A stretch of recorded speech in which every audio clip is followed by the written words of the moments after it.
どうも皆さんこんにちは、レジェンズです。ついに世界大会で1が始まるということで、1試合だけ見ていこうと思います。それでは早速やっていきましょう。レッツゴー。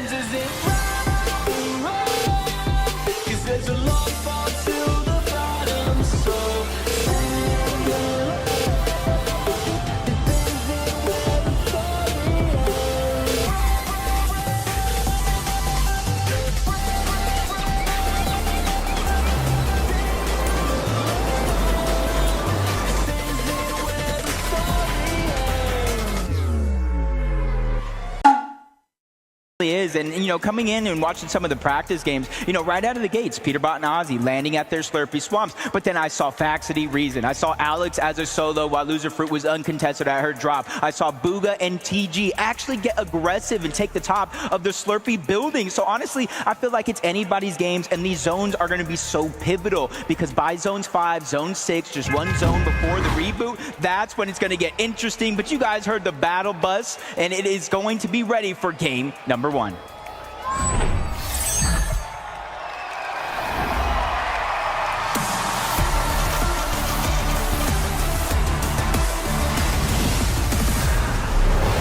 This is what we have all been waiting for. 1 day and 6 matches to determine who our 2025 FNCS Pro-Am Champ team is going to be.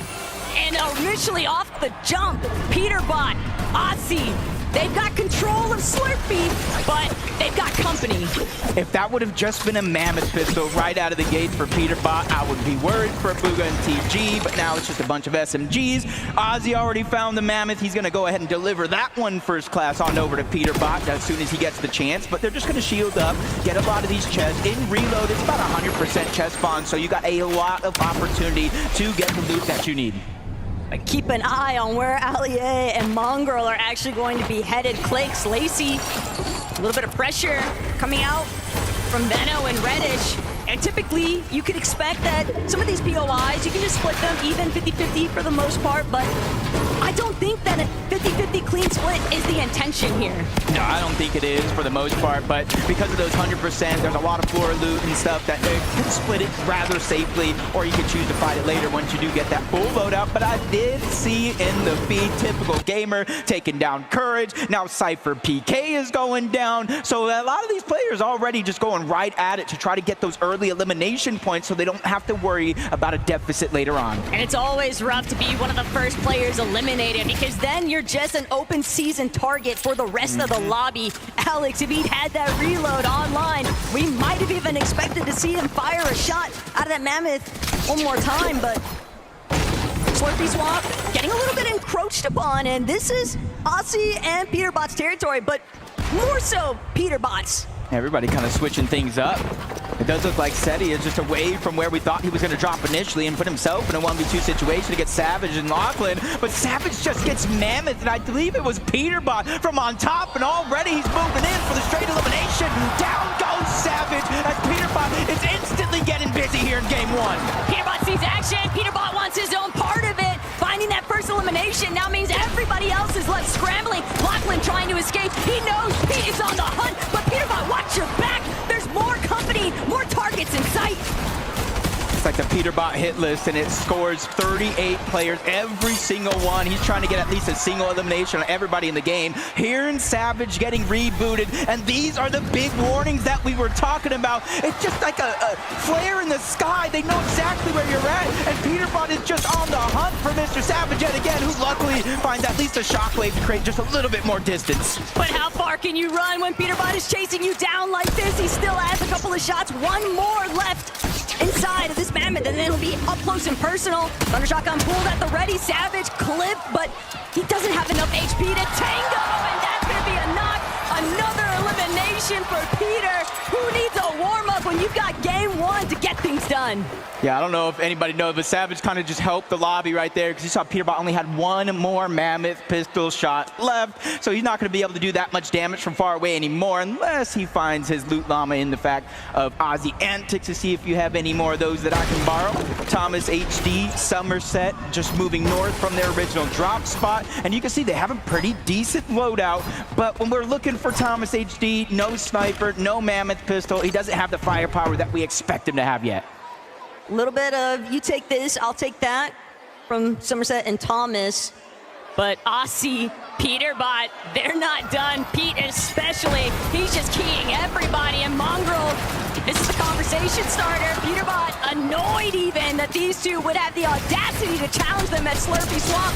But Peterbot, Allie nearly bringing Pete down. Pete actually going to be forced to pull back. But Aussie, he's got the supportive measure. He knows his responsibility, and he's going to make sure that Pete is safe and sound. And the little things, Taco, it's the little things right there for Aussie, being able to go in, sneak in. He edited the backside cover for Peterbot to safely escape and gave the shields and heals exactly what he needs in a situation like that, because it was definitely a tough spot to be in for a quick moment. But relatively early, third zone, only one tick of damage. You could still stay and stagger yourself back if you need be. But you see Aussie play back up and then immediately goes right back to the farming. It'll be a test of endurance for those two making their way out of Slurpy Swamp. But Nikov, Podesai, can't even classify them as a dark horse because these are two very high-tier competitors. But with the way that they're kind of trying to position right now, Jacob, looks like they don't want to get caught up in too much of that early commotion. They'd rather prioritize the positioning. Yeah, I was talking to them in the player room before it started. They're just going to play their game. They're not concerned with everybody's drop spots. They're not concerned with everybody's strategies. They're not even concerned with anybody sleeping on them. They say, hey, that's a blessing because they're not going to see what's coming. And I think they're just focusing on prioritizing the rotation this time around. That's why they're going towards the north, but towards the eastern side of the zone is going to be gone. And Flakes, they've had a rough time. That surprise triple contestation could delay your timing so much. And even with Vaxity and Reason kind of calling out the fact, hey, we're just looking to take the dockside entirely out of Salty Docks, but Cooper made a great point. He called out that those two are eventually going to have to rotate in, and guess where they're going to have to go through? Both of these duos opposite ends, so the fight was inevitable from Salty, and it's kind of left everybody a little bit more scattered. Take a look at this, though. Typical gamer, one of the most viewed Fortnite creators in the world right now. And he's carrying the World Cup champion Booga 2 eliminations to 0. He has 7 crash pads, the legendary Slurp Juice. He has a very good loadout. Right now, the only real concern for them is how they're going to make their way in towards zone. They did let 1 or 2 teams already pass them on that rotation, and there's a third towards the north. Hey, you can't sleep on TG, though. You have to remember, this is someone who's been playing alongside Quinn even out of the West region on NA, and they've been able to have some pretty strong performances. He's definitely a strong competitor. I'm excited to see how they continue to cook in this lobby, but Kanata, Ronaldo, they already got a little bit clipped, a little bit tagged up from Typical Gamer and Booga, so they are very much aware they might be getting pressed here soon. Mammoth pistol is going to be in Kanata's hands. Dave Ronaldo, kind of that clean-up loadout, the Stinger. Kanata can land a good amount of damage with that Mammoth pistol. Whether either one of the shotgun or the SMG, he's going to be able to clean that one up easy, but they're just on the side of the mountain. A lot of teams already pressing forward in that rotation. They're just kind of biding their time. They're a team with 2 FNC as champions, by the way, on it, that know that patience is a virtue and just being able to just slowly let other players make the mistakes that you can capitalize on. And hey, Alex kind of carrying over that performance from yesterday's practice lobbies. Already 3 eliminations. He's definitely keeping in mind just how impactful those individual elim points will actually amount to. And he's got Gone and Flakes in his sights. Poor Nate Hill doesn't even get a chance to respond. Threw up an attempt to defend himself, but Alex just way too quick on the trigger. And that's what we were talking about in those practice games. Alex going punch for punch with the likes of Peterbot in terms of getting simple eliminations. As we're seeing the zone, it is going to close up just a little bit, but it's a 50-50 with the whole south side being in the zone. And that's why you see Peterbot and Aussie just trying to rotate to the north. It's not a ton of damage by any means, Taco, but you can see they're trying to save and utilize their heals for as long as possible. And the problem is that Chug Jug that Aussie's holding onto isn't for him. That has got Peterbot's name on it. And the longer that Aussie can hold on to that without having to actually use it on himself, probably the better off they're going to feel with these rotates. And the direction that they're headed, though, Somerset, Thomas HD, they might have an opportunity here to try and cut off some teams, play a little bit of spoiler to this edge zone. Yeah, loadout's looking pretty good. They got that chug cannon, so that's basically infinite heals. You just need the timing to let them charge up. As Cold and Courage find themselves all the way toward the north, steamy stacks, but there's about 6 teams on this side of the map. They find themselves in the zone, though. That's a luxury they know they can count on for now. This is still a nice readjustment in comparison to a lot of the troubles that we saw them encountering in yesterday's practice games. Courage, Cold, they'd rather bide their time. They don't actually have to throw away their positioning anytime soon, but if Regs and Nahil get a little bit too close in their space, you can expect some sparks to fly. Yeah, and I feel like it's this point of the game, the nerves start to just get a little bit more up there because those reboots are about to turn off in Zone 7. So most of the teams have already rotated. You can see it in the minimap in close proximity of one another. So even though if you go down here, now it's the 6th zone, you will reboot, but where are you gonna go? Where are you gonna find the loot? So that's why you're seeing a lot of these teams taking it just a little bit more serious than some of the games that we saw yesterday. Plus, you got to keep in mind, Cooper, Zemi, they were grinding all morning. They've got to be feeling very warmed up, doing nonstop 2v2s up against Kanata and stable Ronaldo. And the way that they just shockwave towards that center zone, they're bound to get caught up in a little bit of action. But Reddish, Veno, first off, they want to be the ones intervening. Gon and Blake, they've got an exchange up against Kanata. They took out Ronaldo, but Reddish and Veno, they don't want to let up any pressure. They're just going to continuously spray into where that action's taking place. I just feel so bad for Ronaldo right now. I don't even know where he's going to end up landing, but if he can find his way back to Kanata, that will be good. And they are kind of deep in the back of the zone. This is about what are his chances, which is going to be relatively good. I don't even know how he just done it, but he did it. And that's what you look at a former FNCS champ for, okay? Ronaldo's got his method. He's got some tricks up his sleeve. He's got a little bit of vengeance. It's typical gamer. Gon and Flakes interrupting. That's just so rude. Just tough spot to be in, too. He couldn't even fully stand up. He was kind of stuck crouched down at the top of the mountain. Cooper, Zemi, honestly, leading up into this Pro-Am, this has to be one of the most predicted teams in top 5, one of the most predicted teams to actually win the FNCS Pro-Am. But hold up, Cole getting busy. Courage said they were going to take out Cypher PK. I'm not sure if he said he was going to do it himself or he was going to let Cole do it for him. Look, who else was getting their duo bananas? Who else was getting their duo water? Courage, that's who. And it's showing off here. Cold, feeling primed and ready to go. Cypher being the first victim, and possibly many more to come. And Cypher also in a tough spot. With Moxie being a little bit of a solo here for a few seconds, if she can buy the time, they will. And you hear that sound, reboots are going to be disabled from here on out. If you go down, you are forced to watch the rest of the game play out. Every player for themselves, and absolutely nobody is safe. Shockwave or crash pad, whatever direction you want to head. But you've got to keep your head on a swivel, otherwise you might lose it. As Veno so nicely showcased, but Veno and Reddish, they've still got their work cut out for them. They know there's a lot of neighbors that they don't necessarily want to be knocking on the doors of just yet. You're trying to draw as little of attention as possible. Ooh, Ollie, I did see him kind of get targeted by a few players, dropped to a low HP. Peterbot's the one that's actually cleaning up the elimination. Points go to Booga, loot goes to Peterbot. And that's where you're seeing a whole lot of importance as Moxie. We literally saw her go down. Now we're seeing what happens when you get rebooted a little too late, and now she is out of there. But look at Nick and Queasy. They're already trying to commandeer high. Peterbot and Aussie, they're just going to clear out their own dead side rotate. Pete, always happy to get involved with a little bit of box-to-box fighting. And if they're not careful, though, High Ground might actually take notice of what's going on. Mongrel, barely lucky to still be alive right now. That's a rare miss from Peterbot. And he's feeling the pressure here because this is a duo competition. But for the rest of this game, Mongrel's going to have to play it out as a solo. And I think Peterbot sees the weakness. He's getting the green light, but shots come in. They spray the cover.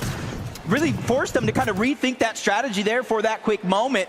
And that's saving Mongrel. He doesn't even know how he just got blessed, but on a high ground. You know him, you love him. It's Queasy, it's Nick at 30, and hopefully this time around they can hold on to their high ground. The zone pulling over this hillside has just completely set Queasy and Nick in an optimal position, but you always have to be careful because high ground can be challenged at any given moment, and Queasy is fully aware of that factor. He's already caught a glimpse of Shota and Koyota on that secondary height, but teams are on the move. They're trying to control that front side low, and Podesai, Nikov, waiting for the perfect moment to strike. Yeah, he has to let that legendary Slurp Juice get his HP and shield back up, because if he were to go now, one Mammoth Pistol will definitely do him in, but now the crash pad's going out. They're just simply trying to make their way to the front side of the gun. Clicks and Lacey, same thing as Cold finds himself with another elimination. That's one each for Courage and Cold. He promised one banana means one elimination, and he kept that promise right here. Oh, that's Potassium helping counteract those back cramps. Courage, he's coming alive. Somebody throw out the time machine for this man. But Nick, Queasy, still up on the high ground, still trying to prevent anybody in these lower layers. And Reddish Venom caught up in a little bit more of the mix-up than what they were hoping for. But it's Vaxity who's on the back heel. Vaxity gonna be forced to just shockwave away. Cold though, he just lost Courage, but it doesn't matter because Koyota is down for the count. It's a different level of flexibility when you're playing as a solo. No, you not have to be careful anymore as Ozzy gets caught out as well. Cold just taking names and checking them off that list one at a time, but there's no siphon. He needs the HP, and he found Peter Bot's Chug Jug. That's all that Cold needed. He just wanted all of the material, all of the opportunities that Ozzy was able to provide off that body loop. But Nick, Queasy, they're still intact. They're still fully in control of this high ground. Clicks and Lacey might be hoping to try and counteract this, but from the secondary height position, they still got to deal with these teams on low. Queasy and Nick, they're not letting up either. Alex doing what he can to fend for himself in the backside, but Nikov, Podesai, immediately shockwaving towards the front side low. They're waiting. They're hoping that somebody is going to run into one of their pre-edits. There are 15 teams still alive. Placement points have not touched this lobby just yet. It's all eliminations all the way as Cold is looking for another one. Savage, weak as can be on the other side. Lachlan's there as well. Shockwave from Panada causing a little bit of destruction and confusion as Cold is simply on the hunt. An opportunity there, but he misses out. But Zemi's going to steal that one away as Peterbot is struggling to get out of the box, but they send him back to the lobby anyway. And Queasy, the lone man on height, he's gonna try and just make sure that he's got it as long as possible. Clicks and Lacey, though, all the way in the bottom field, they are making sure that nobody can challenge their current position. Clicks creating so much space. Lacey, all that bot reviewing from last night, buddy, it's kicking in now. Queasy gonna be dropped down into the heart of the action, and now Clicks, Lacey, he might actually do this. He finds his former teammate, Veno, the 6 out of 12, as he lands another shot, but he gets Shockwave out of zone, quickly uses his, finds his way back, 0 builds left, but on the high ground, it's his EU competition. He goes for a play, but gets set right back down. Nikov, Podesai, 4 eliminations, they're in control. And they absolutely blocked off Queasy's attempt to actually catapult himself back up the high ground. Clicks, Lacey, just too tangled up. It's only gonna be Clicks that manages to finagle his way out of here,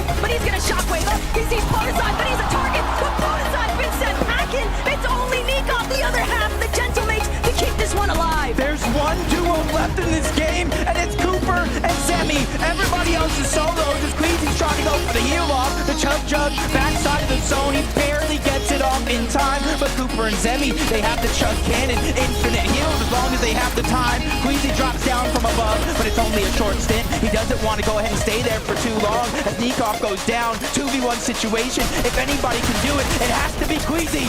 But Queasy's just outnumbered. Cooper and Zemi are gonna strike first. Victory Royale. And this is the moment they want to keep that momentum building. They won the last game of the practice ということでいかがでしたか。日本人選手もお疲れ様でした。2人の結果は13位で終わってしまいました。これからの世界大会にも期待しましょう。それでは次回の動画でお会いしましょう。